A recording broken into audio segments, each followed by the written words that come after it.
Social networking apps. ఒక రకంగా చెప్పాలంటే మొదట్లో పాత స్నేహితులు కలుసుకోవడం కోసం దీన్ని ఎక్కువగా వాడేవారు. అండ్ దాని తర్వాత మ్యూచువల్ ఫ్రెండ్స్ త్రూ కొత్త ఫ్రెండ్స్ కూడా అయ్యేవాళ్ళు. అంటే ఎక్కడో చోట ఒక చిన్న కనెక్షన్ ఉండేది. అది కాస్త నెమ్మదిగా సోషల్ స్టేటస్‌గా మారింది.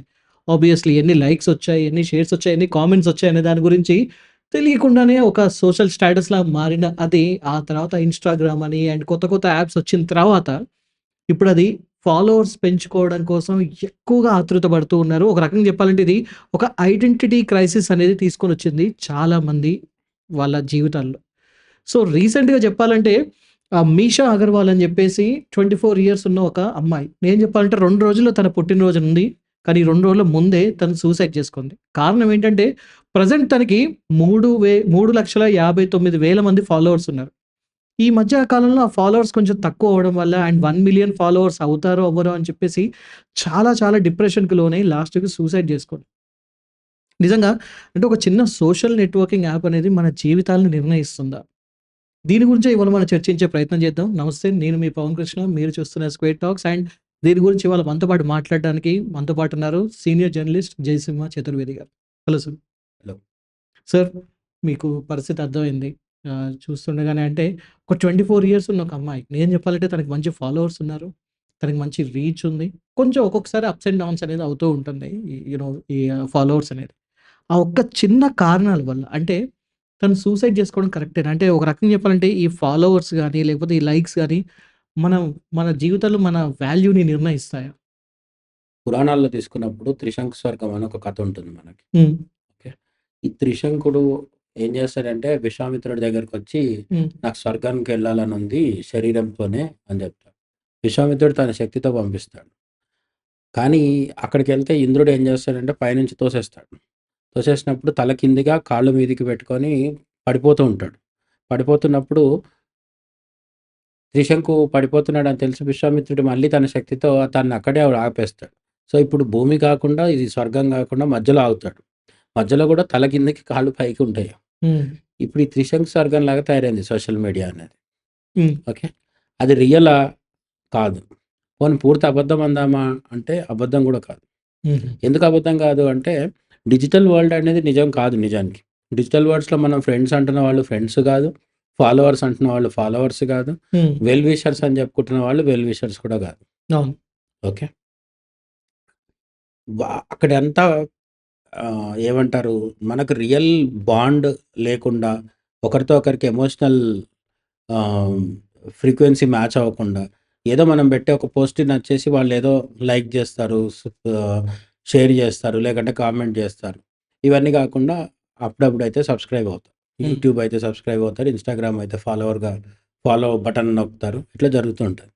ఇది జరిగినప్పుడు ఇక్కడొక ప్రాబ్లమ్ ఏంటంటే, మనకు సోషల్ మీడియాలో 2 వైపులా చూడాల్సుంటది. సోషల్ మీడియాలో మనం ఇంతకాలం చర్చించిందేంటంటే, వాడుతున్న వాళ్ళ సమస్యని గురించే మాట్లాడుకున్నాం. హ్మ్. అవును. ఇప్పుడు ఈ మిషా అగర్వాల్ కంటే ముందు, మనం ఎక్కువ వరకు మాట్లాడేదేంటంటే, సోషల్ మీడియాని వాడుతున్న వాళ్ళు ఎంత ఇబ్బంది పడుతున్నారని చెప్పి. ఫస్ట్ హ్మ్. ఆఫ్ ఆల్ అన్నిటికంటే ముఖ్యంగా జరిగేదేంటంటే, సోషల్ మీడియాలో టైం వేస్ట్ అయిపోతది. ఓకే. ఓకే. సోషల్ మీడియా అది ఫేస్‌బుక్ అయినా, ఇన్‌స్టాగ్రామ్ అయినా, యూట్యూబ్ అయినా ఏదైనా సరే, మన అవసరానికి మించి చాలా టైం గడిపేస్తాం దాంట్లో. మనకు అవసరం ఉన్న దాని కోసం అక్కడ వెళ్లి వెతుక్కొని వీడియో చూడడమో, లేకపోతే ఏదైనా చేయడం వరకు ఓకే. కానీ మనకు అక్కడి దాకా వెళ్ళిన తర్వాత ఆటోమేటిక్‌గా ఒక దాంట్లో నుంచి ఒక దాంట్లోకెళ్ళిపోతాం. ముఖ్యంగా షార్ట్స్ అండ్ రీల్స్ వచ్చినాక 30 సెకండ్స్, 1 మినిట్ లోపు మనం స్క్రోల్ చేస్తూనే ఉంటాం, చేస్తూనే ఉంటాం. ఒక్కొక్కసారి ఎన్ని చూసామో తెలవదు. 100 షార్ట్స్, 100 రీల్స్ చూడొచ్చు, 150 రీల్స్ చూడొచ్చు. అవి వెళ్ళిపోతూ ఉంటాయి. పోనీ దానికి ఒకదానికొకటి లింక్ ఉందా అంటే లింక్ కూడా ఉండదు. పోనీ ఏమన్నా ఉపయోగం ఉందా జీవితంలో అంటే ఏం లేదు. ఏదో ఒక చిన్న కామెడీ బిట్ వస్తది. ఆ తర్వాత ఇంకొకటేదో బూతుదొస్తది. ఆ తర్వాత ఇంకోటేదో భక్తిదొస్తది. మనం ఏది ఎక్కువ చూస్తే అవి మళ్ళీ మళ్ళీ రిపీటెడ్‌గా వస్తూ ఉంటాయి. ఆల్గారిథం అలానే వర్క్ అవుతుంది. ఇవన్నీ మొత్తం చివరికి ఏమవుతుంది? వాడేవాడికి టైం వేస్ట్ అవుతుంది. వాడేవాడికి టైం వేస్ట్ అనేదే మనం ఇంతకాలం గుర్తించిన సమస్య. దీనికి ఇంకో కోణం ఉందనేది ఇప్పుడు కొత్తగా తెలిసింది ఇప్పుడు మనకి. హ్మ్. ఏంటి, మిషా అగర్వాల్ అనే అమ్మాయి she is just 24 years. Yeah! ఇంకా 2 రోజులైతే బర్త్‌డే రాబోతుంది. ఆమె ఏప్రిల్ 24న సూసైడ్ చేసుకుంది. 24 ఇయర్స్ అమ్మాయికి ఒక పెద్ద లైఫ్ యాంబిషన్ ఏంటి అంటే, తర్వాత వాళ్ళ సిస్టర్ చెప్పిందేంటంటే, ముక్తి అగర్వాల్ అని. ఆ అమ్మాయి లైఫ్ యాంబిషన్ ఏంటి అంటే, సోషల్ మీడియాలో పెద్ద ఇన్‌ఫ్లుయెన్సర్‌గా మారాలి. 1,000,000 అందులో ఫాలోవర్స్. మొదటి స్టెప్ ఏంటంటే 1,000,000 సబ్‌స్క్రైబర్స్. ఓకే. ఈ 1,000,000 సబ్‌స్క్రైబర్స్ రావడానికి ఏం చేయాలి అని ఆలోచిస్తే పర్లేదు. నేను తెచ్చుకోగలనో లేదో అనే డిప్రెషన్‌కి లోనయ్యాను. ఈ తెచ్చుకోవడం అనేది మన చేతుల్లో ఉంటుందా నిజంగా? అంటే లేదు. ఓకే. మన కంటెంట్ బాగున్నా ఒక్కోసారి చూడకపోవచ్చు. రెండోది మన కంటెంట్ బాగున్నా పక్క వాళ్ళ కంటెంట్ ఇంకా బాగుంటే కూడా మనం చూడకపోవచ్చు. మన కంటెంట్ ఎంత బాగున్నా సరే ఇన్‌స్టాగ్రామ్‌లో వాడు ప్రమోట్ చేయకపోతే హ్మ్. అది వాడి చేతిలో ఉంటది. బికాస్ అది ప్రైవేట్ యాప్. ఓకే. యూట్యూబ్‌లో కూడా అంతే. కొన్ని మంచి వీడియోస్‌కి చాలా తక్కువ వ్యూస్ ఉంటాయి. కొన్ని చెత్త వీడియోస్ ఉంటాయి. బూతులుంటాయి. లేకపోతే ఏం అసలు పర్పస్ లేని వీడియోస్ కొన్నుంటాయి. హ్మ్. వాటికి ఎక్కువ వ్యూస్ వస్తాయి. సో, వ్యూస్ ఎన్ని రావాలి? ఆ వ్యూస్ ద్వారా మనకి ఎంతమంది సబ్‌స్క్రైబర్స్ రావాలనేది మన చేతిలో లేదు. హ్మ్. కంప్లీట్‌గా 90% యూట్యూబ్ లేదా ఇన్‌స్టాగ్రామ్ నడిపించే కార్పొరేట్ కంపెనీ ఏదైతే ఉందో వాడి చేతిలో ఉంటది. వాడు రాసే అల్గారిథం ప్రకారం వెళ్తూ ఉంటది వీడియో. హ్మ్. ఇట్లా చేస్తే తప్పకుండా సబ్‌స్క్రైబర్స్ వస్తారని ఏదైనా రూల్ ఉందా? ఇప్పటికి ఆల్రెడీ సక్సెస్ అయిన వాళ్ళు ఎవరికన్నా దగ్గరన్నా ఆ సక్సెస్ సీక్రెట్ ఏమన్నా ఉందా? ఏం లేదు. సో, బై ఛాన్స్ వస్తారు కొన్నిసార్లు. లేదు కొన్నిసార్లు మనం చేసిన కంటెంట్ నచ్చి వస్తారు. యాహ్! ఏదైనా సరే ఈ సబ్‌స్క్రైబర్స్ వస్తే జరిగేదేంటి? పోనీ ప్రాక్టికల్‌గా ఆలోచిద్దాం. ఇప్పుడు ఈ మిషా అనే అమ్మాయి, మిషా అగర్వాల్ సబ్‌స్క్రైబర్స్ రావట్లేదు. ఉన్న సబ్‌స్క్రైబర్స్ కూడా తగ్గిపోతున్నారు అని డిప్రెషన్‌కి లోనై చనిపోయింది. హ్మ్. ఒకవేళ వచ్చుంటే 1,000,000 సబ్‌స్క్రైబర్స్ అయ్యుంటే ఏంటి లాభం? వీళ్ళు ఏమనుకుంటున్నారంటే గుర్తుపడతారు జనాలు. ఇన్‌ఫ్లుయెన్సర్ అవుతే ఏమైతది గుర్తుపడతారు ఫస్ట్. స్టార్డమ్ వస్తుంది. స్టార్డమ్ అనొద్దు దాన్ని. నేనేమంటానంటే జస్ట్ రికగ్నిషన్ వస్తది. హుహు. స్టార్డమ్ అనేది చాలా పెద్ద పదం. హుహు. ఓకే. ఈ సోషల్ మీడియా యాప్స్ ఏవి లేనప్పుడు రాజేష్ ఖన్నా, అమితాబ్ బచ్చన్‌ని కూడా జనాలు గుర్తుపట్టేవాళ్ళు. మరి అదెట్లొచ్చింది? వాళ్ళొక 30, 40 ఇయర్స్ కష్టపడితే వచ్చింది. హ్మ్. ఏదైనా సరే. నరేంద్ర మోడీ అనే ఆయన ఫస్ట్ 50 ఇయర్స్ ఎవరో మనకు తెలీదు. ఆయన 51st ఇయర్‌లో సీఎం ఆఫ్ గుజరాత్ అయ్యాడు. హ్మ్. అప్పటి నుంచి మనకు తెలుసు.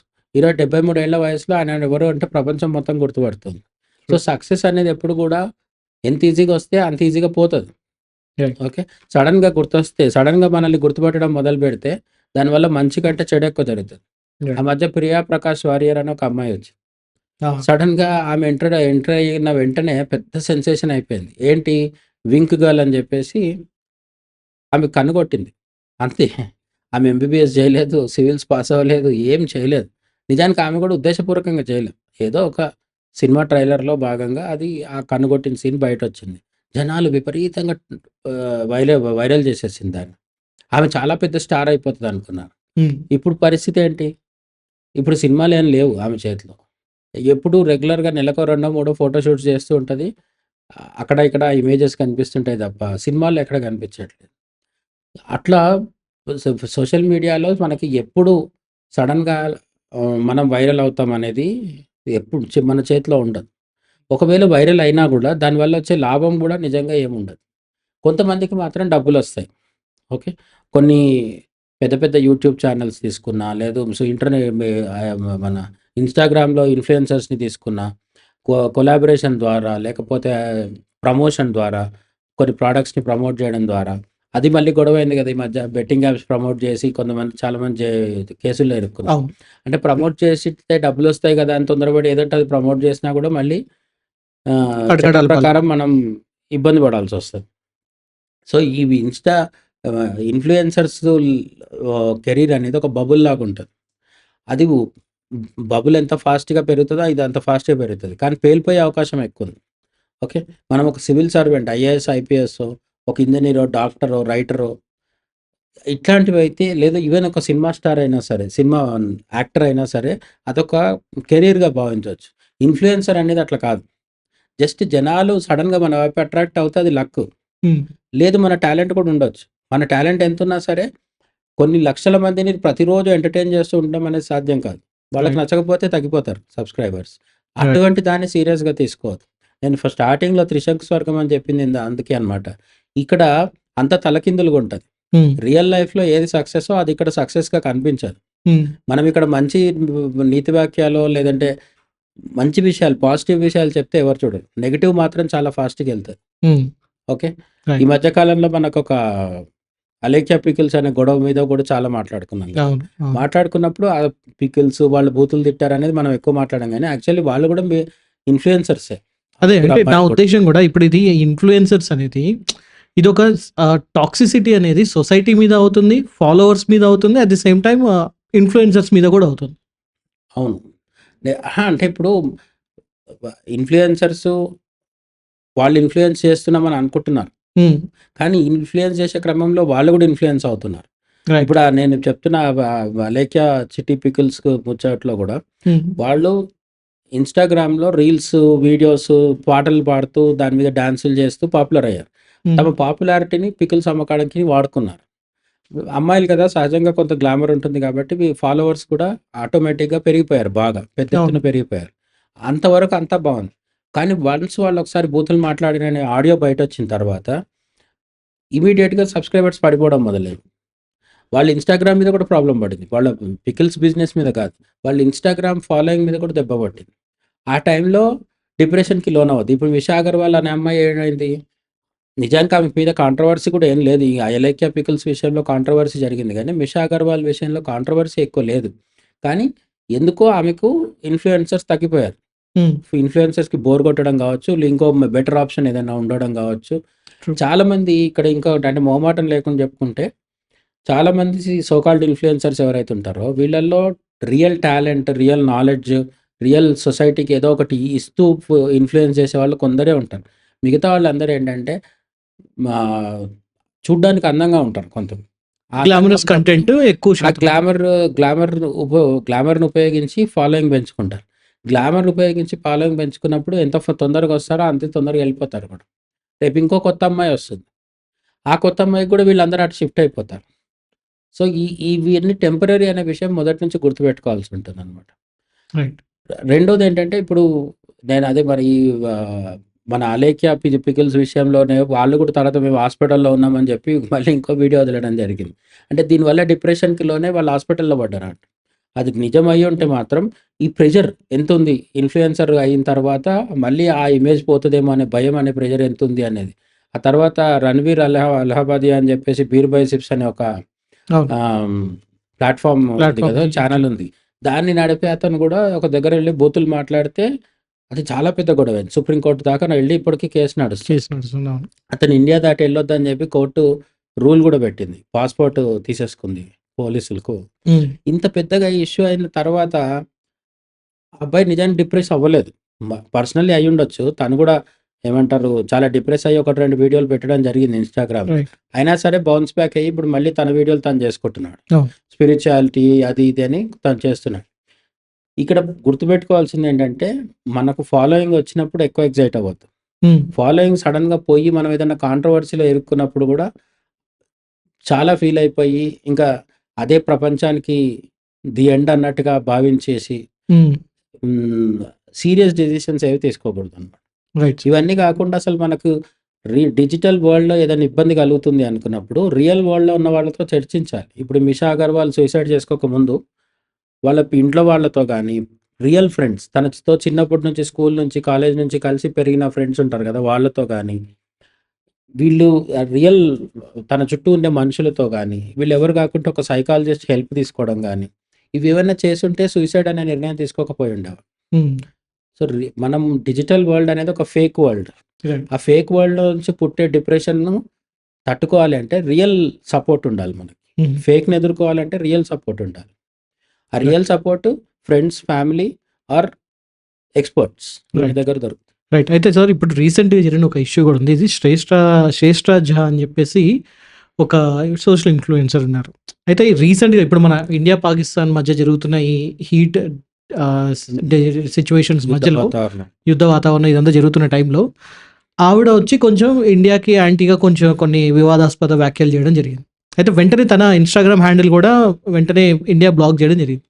అయితే కట్ చేస్తే దీని గురించి ఒక ఎంక్వైరీ చేస్తే 1.8 మిలియన్ ఫాలోవర్స్ ఉన్నారు ఆవిడకి. And every month she is earning around like 1,00,000 rupees. ₹1,00,000 minimum తన ఇన్‌స్టాగ్రామ్ హ్యాండిల్ నుంచి తను సంపాదిస్తాడు. సో, అంటే ఇక్కడ మనం ఆలోచిస్తే అంటే సామాజికంగా కూడా వీళ్ళకి కొంత లిమిటేషన్స్ అనేది అవసరం. అంటే మీరన్నట్టు తన సొంత లైఫ్‌లో ఎవరైతే ఇన్‌ఫ్లుయెన్స్ ఉంటారో వాళ్ళకి డిప్రెషన్‌లోకి వెళ్ళకుండా ఒక పేషెన్స్ అనేది అవసరం. At the same time limitations కూడా ఉండాలంటారా? ఆ లిమిటేషన్స్ ఉంటే ఎంత వరకు ఉండాలి? అంటే ఇప్పుడు సామాజిక ఇప్పుడు పరంగా? ఇప్పుడు శ్రేష్ఠ జా అనే ఆమె ఇండియా, పాకిస్తాన్ ప్రాబ్లమ్ ఉన్న టైంలో ఇండియాకి వ్యతిరేకంగానో, ప్రైమ్ మినిస్టర్‌కి వ్యతిరేకంగానో మాట్లాడుంటే అది తప్పు.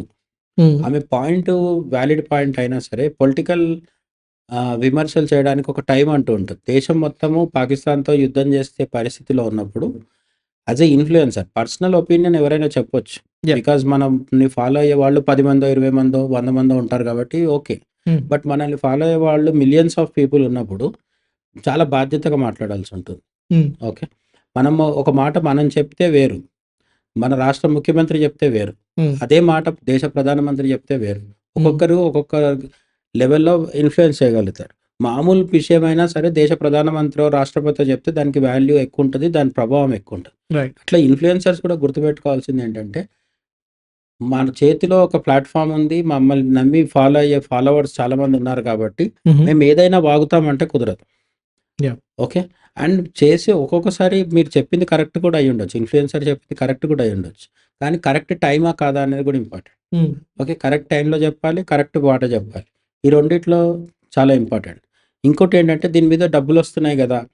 డబ్బులు ఎందుకిస్తుంది ఆ మీడియా ప్లాట్‌ఫార్ము? ఇన్‌స్టాగ్రామ్‌లో అయితే డైరెక్ట్ డబ్బులు రావు. యూట్యూబ్‌లో వస్తాయి. బట్ ఇన్‌స్టాగ్రామ్‌లో వేరే వాటిలలో ఏంటంటే ప్రమోషన్ చేసినందుకు వస్తూ ఉంటాయి. హ్మ్. డబ్బులొస్తున్నప్పుడు మన ఆహ్, ఏమంటారు నైతికత కోల్పోకుండా ఉండడం అనేది ఇంపార్టెంట్. హ్మ్. మోరల్ ఆహ్, స్టాండ్ అనేది మనకొకటుండాలి. మనం ఇంకొక వీడియోలో కూడా మాట్లాడుకున్నాం. పెద్ద పెద్ద స్టార్స్ ఒక్కొక్క సినిమాకి కోట్ల రూపాయల రెమ్యునరేషన్ తీసుకునే వాళ్ళు కూడా అవును. గుట్కాలు, పాన్ పరాగులు లేదంటే టొబాకోని ప్రమోట్ చేయడము, లేకపోతే వాటర్ బాటిల్స్ ప్రమోట్ చేస్తున్న నెపంతోని మందుకు సంబంధించిన బ్రాండ్స్ ఓకే. మందు ప్రమోట్ చేయొద్దు కాబట్టి వాటర్ బాటిల్ ప్రమోట్ చేస్తున్నామంటారు. యాక్చువల్లీ ఆ బ్రాండ్ మందుదది. సో, మందుదుంటుంది. దాన్ని చెప్పకుండా వీళ్ళు చేస్తుంటారు. ఇటువంటి అన్ని పనులు చేసి ఆహ్, ఆహ్, ఏమంటారు లీగల్లీ తప్పు కాదు కాబట్టి మేము చేస్తున్నామని చెప్తే మనం ఏమి అనలేం గానీ, మోరల్లీ కొన్ని కరెక్ట్ ఉండవు. మనల్ని ఆదరించి పెద్ద స్టార్‌గా మార్చిన సమాజానికి మనం స్వీట్ బాగా షుగరేసేసిన కూల్ డ్రింక్స్ తాగండి.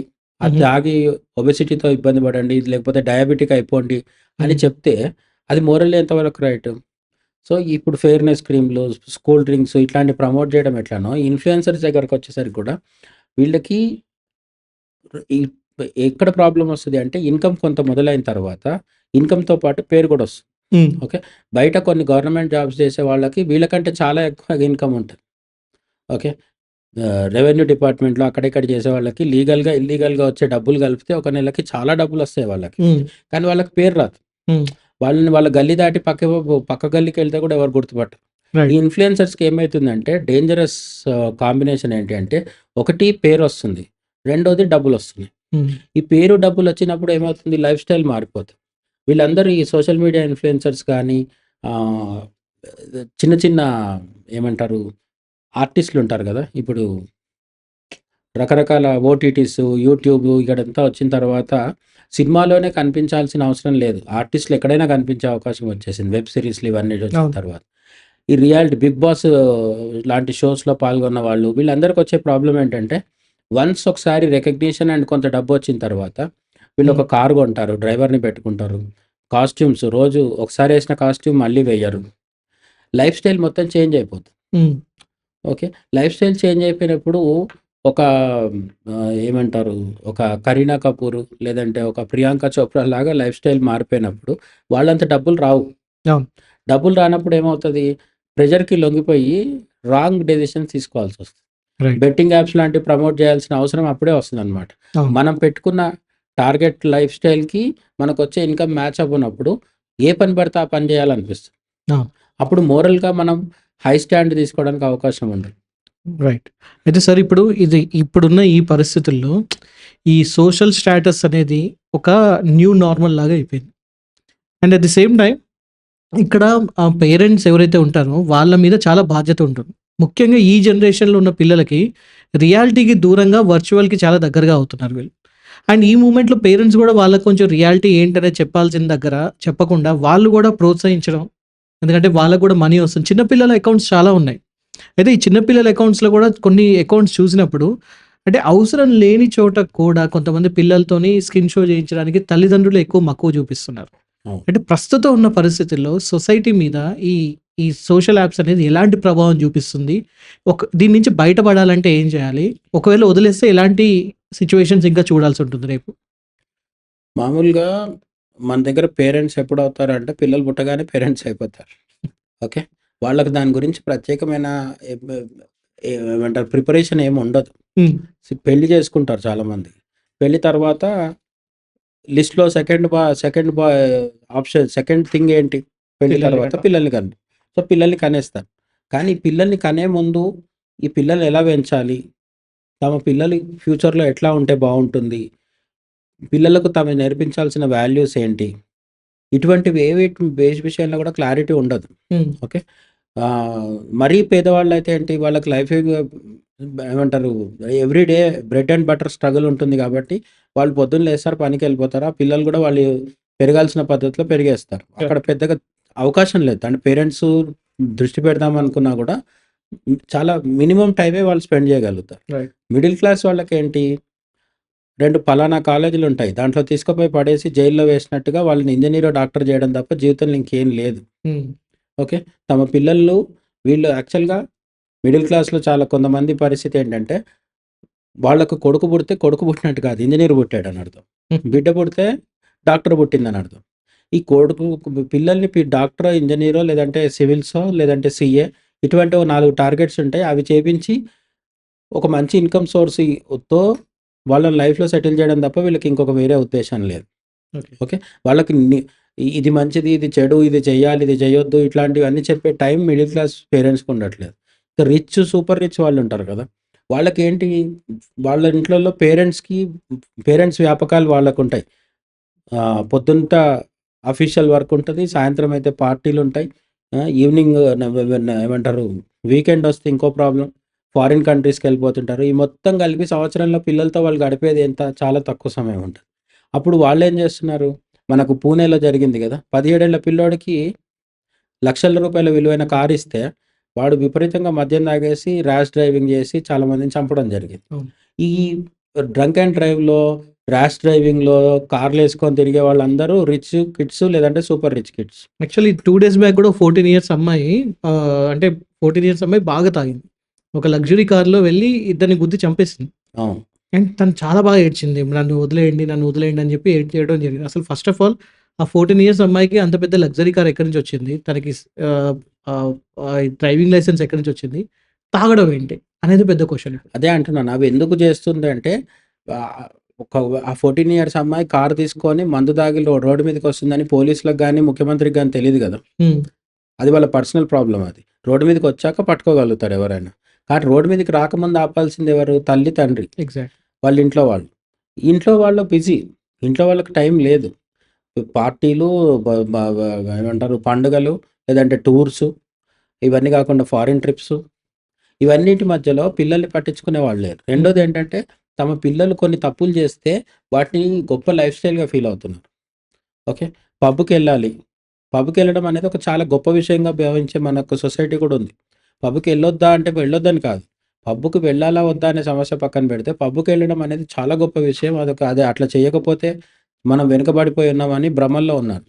ఇట్లాంటి వాళ్ళందరూ కూడా తమ పిల్లల చేత కొన్ని రకాల పనులు చేయించి పేరెంట్సే మురిసిపోతున్నారు. ఓకే. బాగా డబ్బున్న వాళ్ళు మనం చెప్పినట్టు ఖరీదైన కార్లు, బైక్స్ కొనిచ్చడము అంటే వాళ్ళకి తగ్గట్టుగా చేస్తుంటారు తప్పులు. అంత డబ్బులు లేని వాళ్ళు వీళ్ళు ఏం చేస్తున్నారంటే ఒక కెమెరానో సెల్ ఫోన్‌లోనో షార్ట్స్, రీల్స్ చేసేసి పిల్లల చేత కొత్తగా సినిమా ఏ పాట వస్తే ఆ పాట మీద డాన్స్ చేయిస్తుంటారు.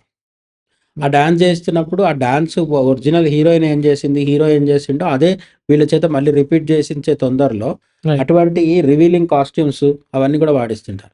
ఇవి వద్దు అని చెప్పాలని పేరెంట్స్ అని మనం అనుకుంటున్నాం కదా! యాక్చువల్‌గా వద్దని చెప్పి పిల్లలంటే కూడా వినని పరిస్థితిలో పేరెంట్స్ ఉన్నారు. లేదు వేసుకోమని చెప్పి పేరెంట్సే పిల్లల చేత వేయించే స్థితిలో ఉన్నారు. ఓకే. పిల్లలు ఏ డ్రెస్ వేసుకోవాలి అనే విషయంలో పేరెంట్స్‌కి క్లారిటీ లేదు. పేరెంట్స్ తమ చిన్నప్పుడు చేయలేకపోయినాయి అన్ని కూడా వాళ్ళ చేత చేపిచ్చేస్తున్నారు. దాన్ని ఒక గొప్ప సక్సెస్‌గా ఫీల్ అవుతున్నారు. రైట్. అయితే ఇప్పుడు ఒక రకంగా చెప్పాలంటే ఈ సోషల్ నెట్వర్కింగ్ యాప్స్ అనేది కూడా జీవితంలో ఒక భాగం మాత్రమే. ఈవెన్ దో దాన్ని ఒకవేళ డిజిటల్ స్టార్స్‌గా దాని మీద మనీ ఎర్న్ చేయాలనుకున్నా కూడా ఓకే మంచిదే. ఒక కెరియర్‌గా దాన్ని కూడా యూజ్ చేసుకోవచ్చు డిజిటల్ స్ట్రీమ్‌ని కూడా. అయితే జీవితంలో ఒక భాగం కావాల్సింది జీవితం అయిపోయి జీవితాన్ని నాశనం చేసుకునేదాకా వెళ్తుంది. సో, ఇలాంటి ఘటనలు మళ్ళీ పునరావృతం కాకుండా ఉండాలంటే ఇప్పటి యువత ఎటువంటి జాగ్రత్తలు తీసుకోవాలి? అండ్ వాళ్ళని గైడ్ చేస్తున్న వాళ్ళ గార్డియన్స్, వాళ్ళ పేరెంట్స్ ఎవరైతే ఉంటారో వాళ్ళు ఎటువంటి జాగ్రత్తలు తీసుకోవాలంటారు ఫైనల్‌గా? డిజిటల్ దీంట్లో ఇన్‌ఫ్లుయెన్సర్స్ అవ్వడం అనేది కెరియర్ కాదు ఫస్ట్ ఆఫ్ ఆల్. ఓకే. అదేదో సరదాగా మొదలుపెట్టి మనకు వర్కౌట్ అయితే ఒక సస్టైనబుల్ ఇన్‌కమ్ దాని మీద వస్తే తర్వాత మనం ఫుల్ టైమ్‌లో దాని మీద ఉండొచ్చు. కానీ ఎవరు కూడా మొదలుపెట్టేటప్పుడే దీని మీదే నేను బతికేస్తానని మొదలుపెడితే మాత్రం అది కరెక్ట్ కాదు. హ్మ్. ఎందుకంటే మన దగ్గర పర్టిక్యులర్ టాలెంట్ గానీ, లేదంటే జనాల్ని ఆకర్షించే శక్తి గానీ ఇవన్నీ ఉండాలి. ఇవన్నీ ఉన్నా కూడా మన రీచ్ పెరిగి మనకు అదే నేను చెప్పినట్టుగా ఈ ఫాలోవర్స్ తగ్గిపోతారేమో, పెరగట్లేదేమో ఇట్లాంటి ప్రెషర్‌కి లోనవ్వకుండా అందులో ఆ ఇన్‌కమ్ తక్కువొచ్చినా సరే నేను తీసుకున్న స్టాండ్ మీదే నిలబడతాను. సొసైటీకి హార్మ్ చేయకుండా ఉండగలుగుతాననే నమ్మకం ఉంటే అక్కడికెళ్ళొచ్చు. అంత తెలివి ఈ ఇన్‌స్టాగ్రామ్ వాడే టీనేజర్స్‌కి ఉంటుందా? ఎక్స్‌పీరియన్స్ ఉంటుందా? అంటే ఉండదు. వాళ్ళని పేరెంట్స్ గైడ్ చేయాలి. మనం చెప్పుకున్నట్టు ఏమవుతుంది? పేరెంట్స్‌కి టైం లేదు. పేరెంట్స్ చెప్పినా వినట్లేదు పిల్లలు. వాళ్ళకు బయటున్న ఫ్రెండ్స్, ఆ గ్రూప్స్ అంటే బయటున్న ప్రపంచాన్ని చూసి వాళ్ళు కూడా వినట్లేదు. సో, ఇదంతా ఒక విషియస్ సర్కిల్ అనమాట. సో, ఇఫ్ జ నిజంగా ఆహ్, పేరెంట్స్‌కి వాళ్ళ పిల్లల మీద కన్సర్న్ ఉంటే ఫస్ట్ చేయాల్సిందేంటంటే చాలా చిన్నప్పటి నుంచి బిఫోర్ 5 ఇయర్స్, 3, 4 ఇయర్స్ ఆ ఏజ్ నుంచే ఈ సెల్ ఫోన్ అడిక్షన్ అనేది గానీ, సోషల్ మీడియా అడిక్షన్ అనేది గానీ లేకుండా చేయాలి. ఓకే. హ్మ్. దానికి ఫస్ట్ బానిసలు అవ్వకపోతే తర్వాత దాన్ని వాడుకోవాలా వద్దా అనేది మన ఇష్టం. హ్మ్. ఇప్పుడు ఏమవుతుందంటే చాలామంది దానికి బానిసలైపోతున్నారు. హ్మ్. ఎప్పుడు చాలా చిన్నప్పటి నుంచి. 2, 3 ఏళ్ల పిల్లల చేతిలో కూడా స్మార్ట్ ఫోన్స్ ఉంటున్నాయి. వా వాళ్ళకో 10 ఏళ్ళొచ్చేసరికి సోషల్ మీడియా అంటే ఏంటో తెలిసిపోతుంది. 15, 20 ఇయర్స్‌కొచ్చేసరికి ఇన్‌ఫ్లుయెన్సర్స్ అవ్వాలన్న కుతూహలం పెరుగుతుంది. ఇన్‌ఫ్లుయెన్సర్స్ అవ్వడం అనేది ఫుల్ టైమ్ కెరీర్ అయితే కాదు. ఎవరికో ఒక 10 మందికి వర్కౌట్ అవ్వచ్చు కానీ, సమాజానికి డాక్టర్‌లు అవసరం, ఇంజినీర్‌లు అవసరం, పొలిటీషియన్‌లు అవసరం, సినిమా నటులు అవసరం. అంతే తప్ప ఇన్‌ఫ్లుయెన్సర్స్ అవసరం లేదు. హ్మ్. మనం నచ్చితే 10 మందికి మనం ఇన్‌ఫ్లుయెన్సర్ అవుతాం. ఇన్‌ఫ్లుయెన్సర్ అవ్వడం అనేది ఎప్పుడు కూడా యాడెడ్. అంతే తప్ప దానికోసమే మనం కష్టపడితే మాత్రం ఇన్‌సెక్యూరిటీ వచ్చి, ఆ ఇన్‌సెక్యూరిటీలోంచి పొరపాట్లు చేసే అవకాశం ఉంటుంది. Right sir. Thank you so much sir. మొత్తానికైతే ఇప్పుడున్న ఈ ప్రెజెంట్ జనరేషన్‌లో ఈ సోషల్ మీడియా లేకపోతే సోషల్ నెట్వర్కింగ్ ఇన్‌ఫ్లూయెన్స్ అనేది ఎంత డీప్‌గా ఉంది. అండ్ దాని నుంచి ఎలా బయటపడాలి అండ్ ఎంత అవసరం అనే దాని గురించి చాలా చక్కగా విశ్లేషించారు. Thank you so much. So, ఏం చెప్పాలంటే ఇది చాలా చిన్న విషయం. అంటే సోషల్ నెట్వర్కింగ్ యాప్స్ అనేది మన జీవితంలో ఒక చిన్న పార్ట్ మాత్రమే. సో, దీని గురించి మీరు ఇంతలా చాలామంది ఇంతలా ఆలోచించి ప్రాణాలు తీసుకునేంత వరకు వెళ్ళకూడదని మళ్ళీ మనస్ఫూర్తిగా కోరుకుంటున్నా. అట్ ది సేమ్ టైమ్ మీ ఆహ్, సొసైటీలో అంటే మీకు తెలిసిన వాళ్ళలో ఎవరైనా ఇలాంటి సోషల్ నెట్వర్కింగ్ యాప్స్‌కి బాగా బానిస అయిపోయి ఉంటే మాత్రం వెంటనే వాళ్ళకొక కౌన్సెలింగ్ ఇప్పించండి. కుదిరితే ఈ వీడియో చూయించండి. అండ్ మీ విలువైన మీ కామెంట్స్ రూపంలో తప్పకుండా తెలియజేయండి. Thank you so much for watching. నేను మీ పవన్ కృష్ణ సైనింగ్ ఆఫ్.